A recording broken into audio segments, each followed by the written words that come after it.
श्री केदारनाथ। पुराणों एवं शास्त्रों में श्री केदारेश्वर ज्योतिर्लिंग की महिमा का वर्णन बारंबार किया गया है।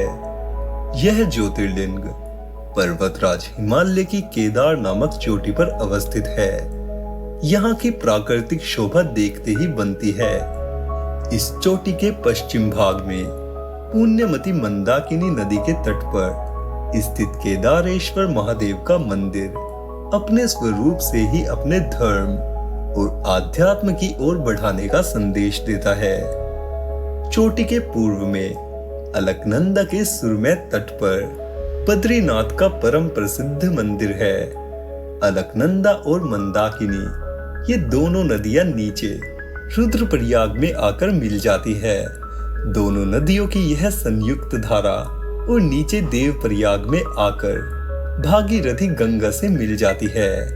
इस प्रकार परम पावन गंगा जी में स्नान करने वालों को भी श्री केदारेश्वर और बद्रीनाथ के चरणों को धोने वाले जल का स्पर्श सुलभ हो जाता है।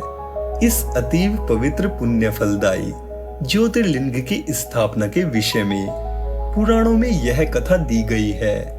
अनंत रत्नों के जनक, अतिशय पवित्र, तपस्वियों, ऋषियों, सिद्धों, देवताओं की निवास भूमि पवित्र राज हिमालय के केदार नामक अत्यंत शोभाशाली श्रृंग पर महातपस्वी श्री नर और नारायण ने बहुत वर्षों तक भगवान शिव को प्रसन्न करने के लिए बहुत कठिन तपस्या की।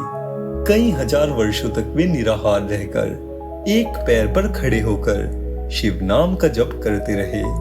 इस तपस्या से सारे लोकों में उनकी चर्चा होने लगी। देवता, ऋषि, मुनि, यक्ष, गंधर्व सभी उनकी साधना और संयम की प्रशंसा करने लगे। चराचर के पितामह ब्रह्मा जी और सबका पालन पोषण करने वाले भगवान विष्णु भी महातपस्वी नर नारायण के तप की भूरी भूरी प्रशंसा करने लगे। अंत में अवडरदानी भूत भावन भगवान शंकर जी भी उनकी उस कठिन साधना से प्रसन्न हो उठे। उन्होंने प्रत्यक्ष प्रकट होकर उन दोनों ऋषियों को दर्शन दिया। नर और नारायण ने भगवान भोलेनाथ के दर्शन से भाव विह्वल और आनंद विभोर होकर बहुत प्रकार की पवित्र स्तुतियों और मंत्रों से उनकी पूजा अर्चना की।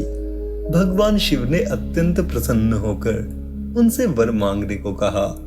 भगवान शिव की यह बात सुनकर उन दोनों ऋषियों ने उनसे कहा, देवादिदेव महादेव, यदि आप हम पर प्रसन्न हैं तो भक्तों के कल्याण हेतु आप सदा सर्वदा के लिए अपने स्वरूप को यहाँ स्थापित करने की कृपा करें।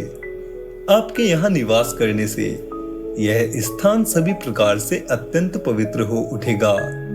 यहाँ आकर आपका दर्शन पूजन करने वाले मनुष्यों को आपकी अविनाशिनी भक्ति प्राप्त हुआ करेगी। प्रभु, आप मनुष्यों के कल्याण और उनके उद्धार के लिए अपने स्वरूप को यहाँ स्थापित करने की हमारी प्रार्थना अवश्य ही स्वीकार करें। उनकी प्रार्थना सुनकर भगवान शिव ने ज्योतिर्लिंग के रूप में वहां वास करना स्वीकार किया। केदार नामक हिमालय श्रृंग पर अवस्थित होने के कारण इस ज्योतिर्लिंग को श्री केदारेश्वर ज्योतिर्लिंग के रूप में जाना जाता है।